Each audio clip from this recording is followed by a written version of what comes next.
wabarakatuh.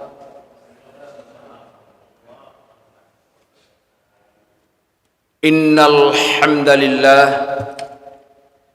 wassalatu wassalamu ala Rasulillah wa ala alihi wa sahbihi wa mawalah, la haula wa la quwata illa billah. Wa ba'du, qala Allah subhanahu wa ta'ala fil Qur'anil Karim, a'udzu billahi minasy syaithanir rajim. Wasari'u ila maghfiratin mir rabbikum wa jannatin 'arduhas samawati wal ard u'iddat lil muttaqin. Shadaqallahul adzim. Ma'asyiral muslimin, jamaah salat subuh yang sama-sama dirahmati Allah dan yang kami hormati. Alhamdulillah, dengan rahmat dan izin Allah Subhanahu wa taala, sampai pada pagi hari ini kita semua masih tetap mendapatkan limpahan rahmat, karunia serta berbagai macam nikmat dari Allah Subhanahu wa taala. Di antaranya nikmat yang sangat luar biasa dan tidak bisa kita dinilai dengan sesuatu apapun, ialah nikmatul imani wal Islam, yaitu nikmat keimanan dan keislaman.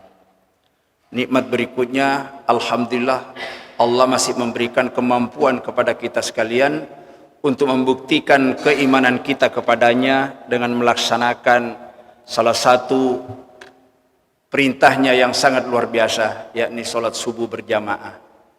Kemudian sisa waktu yang ada kita bisa manfaatkan untuk bersama-sama mencerahkan hati kita, menambah wawasan kita, meningkatkan keimanan kita, supaya kita menjadi orang-orang yang beruntung, selamat, berbahagia ketika hidup di dunia ini, bahkan sampai nanti menghadap kehadirat Allah Subhanahu wa taala. Insyaallah, amin ya rabbal alamin. Tema kajian kita pada pagi hari ini ada dua perkara yang tidak boleh ditunda-tunda. Apapun kesibukan kita di dunia ini, dalam keseharian kita, boleh saja ditunda dan diundur waktunya, kecuali yang dua perkara yang termaksud di dalam ayat yang kami baca tadi ini. Kenapa tidak boleh ditunda-tunda dan harus segerakan? Bahaya. Dua perkara yang terkandung dalam ayat ini, kalau kita tunda-tunda, kita tidak laksanakan segera, kita akan mengalami penyesalan yang luar biasa dan penderitaan yang luar biasa. Apa yang dimaksud dua perkara yang tidak boleh ditunda-tunda? Allah Subhanahu wa taala berfirman, a'udzu billahi minasyaitonir rajim, wasari'u ila maghfiratin min rabbikum wa jannah.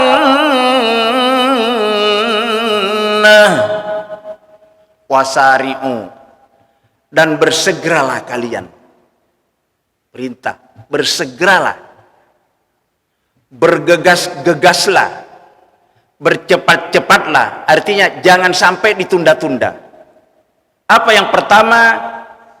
Maghfiratin mir rabbikum, untuk meraih, memperoleh ampunan Allah. Jangan ditunda-tunda ini. Meraih dalam rangka memperoleh ampunan, jangan ditunda-tunda.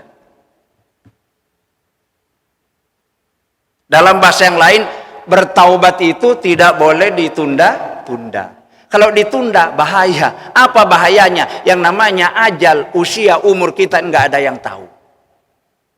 Hari ini kita sehat, nanti siang kita nggak ngerti apa yang akan menimpa diri kita. Nanti malam, minggu ini, bulan ini, tahun ini, nggak ada yang tahu. Apalagi yang namanya umur manusia. Yang namanya kematian itu, kita kadang-kadang takut mati, ya tetap mati. Lari dari kematian, ya tetap mati. Ya. Berani mati, ya tetap mati. Yang kaya, ya mati. Yang melarat, yang mati, yang pinter mati, pejabat, rakyat biasa mati, kiai mati, ustadz belakangan. Ya, itulah mati. Oleh karena itu, karena kematian ini tidak ada yang tahu kapan, tapi pasti datangnya, maka Allah melarang kita untuk menunda-nunda bertaubat. Siapa yang diperintahkan untuk segera bertaubat oleh Allah Subhanahu wa taala? Tentunya adalah manusia seperti kita ini. Kita ini orang awam. Orang awam ini manusia pada umumnya, seperti saya dengan bapak-bapak. Artinya apa? Kita ini nggak bisa terbebas dari yang namanya salah dan dosa. Betul? Ya, kita kadang-kadang nggak mau berbuat dosa, orang lain yang ngajak bertamu ke rumah kita, ngobrol ngalur ngidul. Iya nih obrolnya, kadang-kadang jelek-jelekkan orang itu. Itu kan dosa, ghibah namanya. Ada dosa yang timbul dari mata kita karena suka ngelirik. Ya. Nek biyen ngeliriknya itu biasanya Pak cari lubang-lubang itu yang ngintip-ngintip gitu. Sekarang ngintipnya lewat ini. Lewat ini Pak Sis. Artinya banyak sekali hal-hal yang bisa kita intip di sini. Nah, kalau kita nggak punya iman yang kuat, ini bisa menyeret kita ke dalam kerugian dan penderitaan. Karena ini bisa mengintip apa di sini. Dulu orang kalau nonton bioskop itu kan ke gedung bioskop. Kemudian bioskopnya masuk ke rumah. Sekarang bioskopnya masuk ke dalam saku. Kapan dan setiap saat kita bisa saja kita lihat. Dan itu kadang-kadang tanpa kita sadari, itu perbuatan menimbulkan dosa. Karena segala panca indera kita ini yang ada dalam kita ini merupakan jalur, dari situ datangnya dosa. Ada dosa yang melalui mata, ada dosa yang melalui telinga, ada dosa yang melalui lisan, dan ini yang paling banyak melalui lisan karena lisan ini nggak mau berhenti ngomong. Ada dosa yang melalui tangan, ada dosa yang melalui kaki, ada dosa bahkan melalui pikiran kita.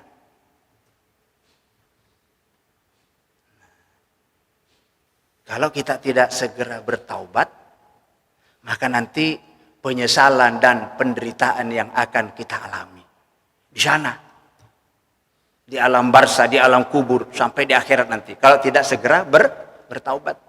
Maka yang disuruh bertaubat itu adalah manusia seperti kita ini yang tidak bisa terlepas dari salah dan dosa. Salah satu caranya bertaubat yang paling tepat momen dan waktunya adalah bulan suci Ramadan ini. Jadi dosa-dosa kita itu bisa diampuni oleh Allah Subhanahu wa taala karena dua sebabnya. Pertama, dosa-dosa kita akan terhapus, akan tergelontor, akan terbakar, kita akan terbebas dari salah dan dosa itu karena kita melakukan ibadah yang benar dan baik. Kalau ibadah kita benar, insya Allah itu menghapus dosa-dosa kita. Sholatnya benar, dosanya terhapus. Ya. Zikir dan doanya benar, dosa-dosanya terhapus. Puasanya benar, dosanya terhapus. Wudunya benar, dosanya terhapus. Sedekahnya benar, dosanya terhapus. Seluruh amal-amal ibadah, apalagi yang diperintahkan di bulan suci Ramadan, kalau kita lakukan dengan benar, itu akan menghapus dosa-dosa kita. Dosa kepada Allah, dosa kepada Allah. Mungkin timbul pertanyaan, apa ada orang yang sholat tidak benar? Ada nggak kira-kira? Apa ada orang yang puasanya tidak benar?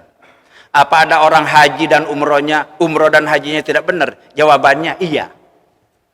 Tergantung niatnya, tergantung bagaimana mengikuti syarat-syarat dan rukunnya, tergantung keikhlasan hatinya, tergantung istiqomahnya.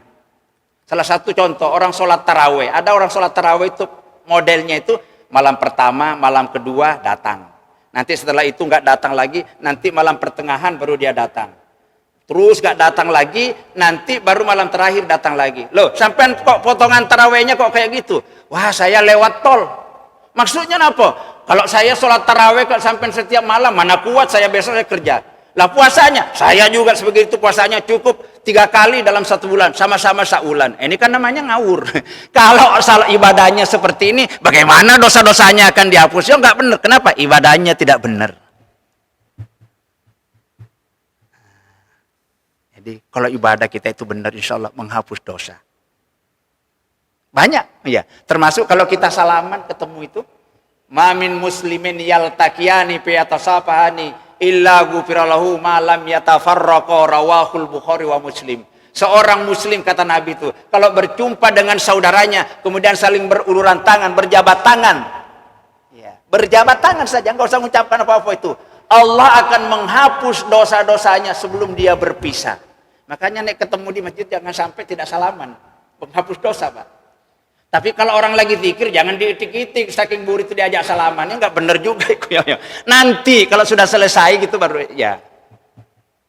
Banyak bonus-bonus penghapus dosa. Lebih-lebih di bulan suci Ramadan kita berimpak, bersodako, membawa kue untuk takjil, itu penghapus dosa. Cuman persoalannya mau nggak kita? Tentu kalau orang beriman jawabnya mau. Caranya sempurnakan ibadah-ibadah yang memang telah ditentukan oleh Allah. Jadi ibadah itu syaratnya salah satu harus istiqomah. Enggak boleh angin-anginan. Ya. Kadang-kadang ada orang nek sumpek, ya sholat. Nanti kalau lagi enak banyak duitnya enggak sholat lagi gitu. Itu ada orang seperti ini. Jadi wasari'u ila maghfiratin, segeralah kalian meraih memperoleh surganya Allah. Bagaimana caranya untuk memperoleh surganya Allah? Pertama itu kita melebur, menghapus segala dosa-dosa kita. Man soma Ramadana imanan wahtisaban, man qoma Ramadana imanan wahtisaban. Siapa orang yang berpuasa asal puasanya benar, siapa orang yang sholat tarawih asal sholat tarawihnya benar, ghufira lahu ma taqaddama min dzambi, seluruh dosa-dosanya yang terdahulu 10 tahun, 20 tahun, 19 tahun, 15 tahun, 2 tahun, 3 tahun akan dihapus oleh Allah Subhanahu wa taala. Tapi syaratnya ibadahnya harus benar. Ibadah yang benar itu niatnya lillahi ta'ala. Yang kedua mengikuti petunjuk Quran dan hadis. Yang keempat harus benar caranya. Yang kelima harus istiqomah. Itu ibadah yang benar. Kalau sudah seperti itu, yakin dan pasti dosa-dosanya akan dihapus oleh Allah Subhanahu wa taala. Tapi itu dosa kepada Allah. Jadi dosa-dosa yang bisa terhapus dengan amal ibadah itu dosa kepada Allah. Karena dosa itu ada dua. Dosa itu ada dua. Ada dosa yang kita lakukan berhubungan langsung dengan Allah, misalnya karena kita disuruh sholat, nggak sholat, dosa kepada Allah. Disuruh bayar zakat, nggak bayar zakat, dosa kepada Allah. Disuruh jangan ngomongin orang, menjelek-jelekkan orang, ini double dosanya, dosa kepada Allah sekaligus dosa kepada seseorang. Karena dilarang oleh Allah kita lakukan, kita jelek-jelekkan orang, mencemarkan nama baik orang, itu dosa. Jadi kalau perintah Allah itu kita tidak kita laksanakan, dosanya cuma satu. Tapi kalau larangan Allah kita lakukan, dosanya double. Dosa kepada Allah sekaligus dosa kepada manusia. Jangan engkau menggunjing, bergibah, ngerasani. Terus kita ngerasani. Dosa kepada Allah, kenapa? Dilarang oleh Allah. Dosa kepada Allah,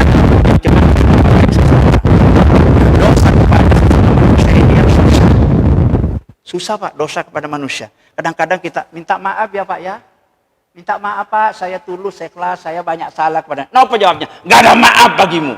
Kejam manusia ini. Dia ngomong gak ada maaf bagimu.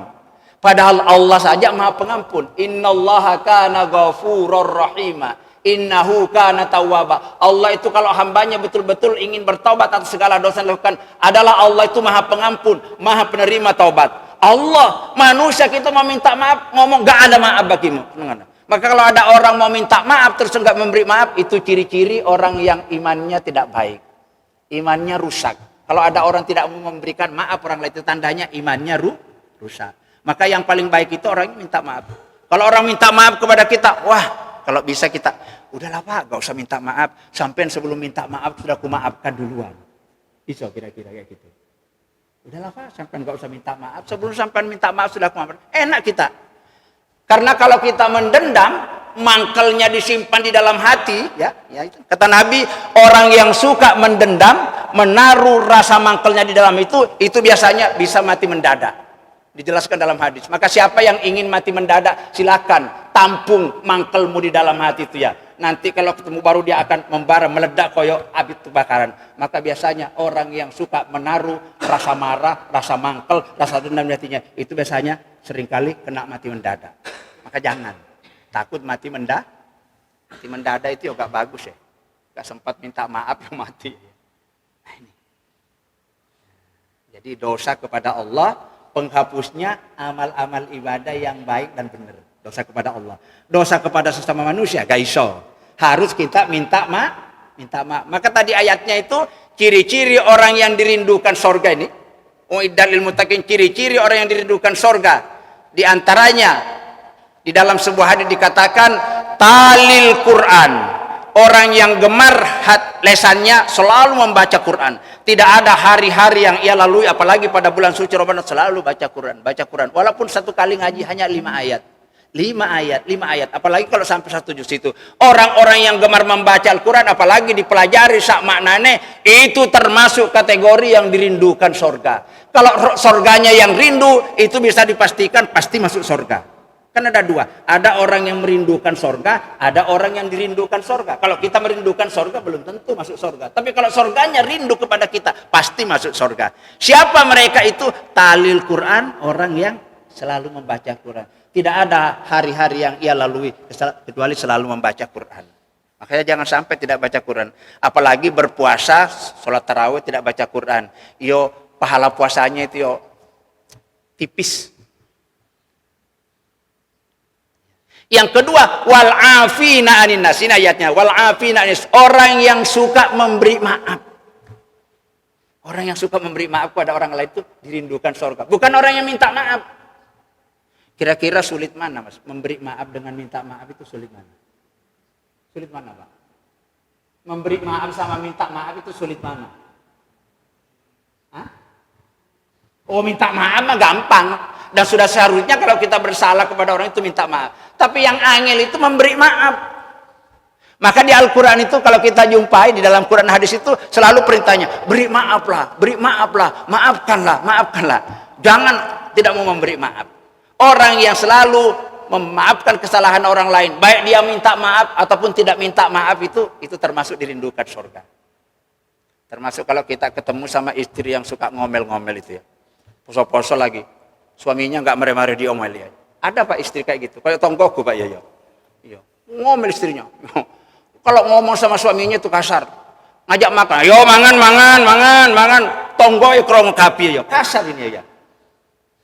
Itu di sana di tonggoku. Kalau di sini insya Allah tidak ya. Begitu suaminya menuju ke meja makan, sik diceramain. Cok dintekno kape, anakmu sik durung mangan, rungokno. Masya Allah. Istri kok kasar kayak gini sama suaminya ini. Biasanya suami kalau dibentak kayak gini itu putus surat-suratnya itu 150. Maka cepat mati biasanya itu sama yang selalu dibentak suaminya. Maka hati-hati. Kalau ada istri kita ketemu seperti itu, ya nggak usah dipersoalkan. Maafkan. Udah maafkan. Nek sampean mangkel nanti mati mendadak. Bisa ya Pak ya? Lalu yang kedua orang yang tidak boleh ditunda-tunda, yang harus disegerakan menurut saya ini, wajannah, hendaklah kalian bersegera meraih atau memperoleh surganya Allah. Jangan ditunda-tunda lagi untuk meraih surga. Takut mati kita ya nanti ya. Ya. Karena orang bisa masuk nerakanya Allah Subhanahu wa taala ada 4 sebabnya. Yang pertama, dia berani mati, sangunya nggak mumpuni. Amal baiknya waktu hidup di dunia itu lebih banyak jeleknya daripada amal baiknya. Itu pertanda nggak bisa masuk surga itu. Kalaupun masuk surga nanti paling belakangan sendiri. Setelah dicuci, ya disetrika apa itu ya surutnya baru masuk ke surga. Karena masih punya iman. Ya. Makanya itu jangan ditunda-tunda. Untuk meraih surganya Allah ini. Bagaimana caranya meraih surganya Allah Subhanahu wa taala? Kembali lagi, amal ibadah yang baik. Jadi artinya mempersiapkan sangu sebanyak-banyaknya, jangan mati kalau belum siap sangunya. Lalu yang kedua, jangan mati kalau dosanya kira-kira masih belum termaafkan. Baik dosanya kepada Allah sudah terampuni maupun dosanya kepada manusia sudah termaafkan. Makanya nanti setelah Idul Fitri itu kita kan ada perintah dalam agama kita disuruh bersilaturahmi.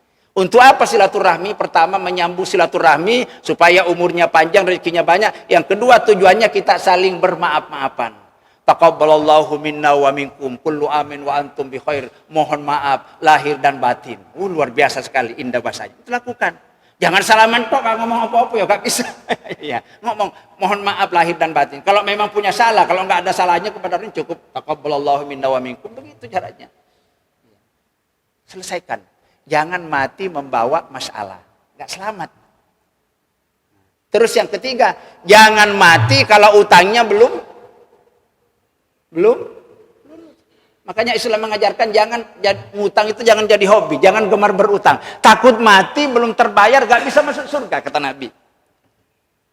Rasulullah itu kalau ada orang mati, disuruh sholat jenazah, yang ditakoi pertama oleh Nabi itu, si fulan jenazah ini punya utang gak? Punya ya Rasul. Siapa yang tanggung jawab? Kalau nggak ada yang tanggung jawab, Rasul nggak mau nyolatin jenazahnya. Ini saking pentingnya.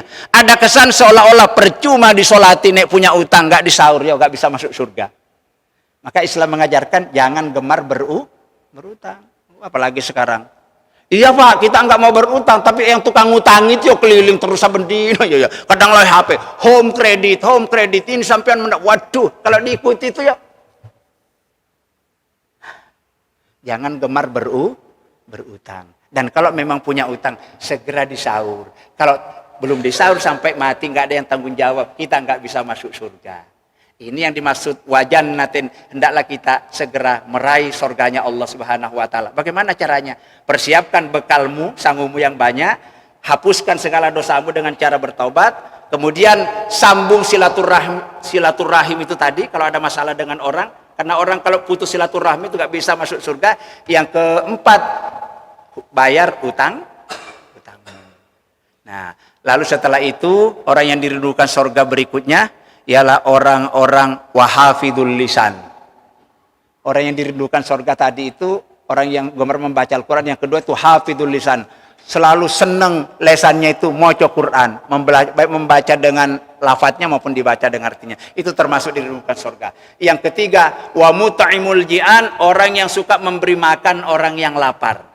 Termasuk orang berpuasa itu lapar. Kalau kita beri makan, kita kasih minuman, kita kasih kue untuk takjil itu termasuk dirindukan surga. Lalu yang terakhir, orang yang dirindukan surga, wassoimina fi Ramadan, orang-orang yang menjalankan ibadah puasa dengan baik dan sempurna serta amal-amal ibadah yang lain pada bulan suci Ramadan itu termasuk orang-orang yang dirindukan surga.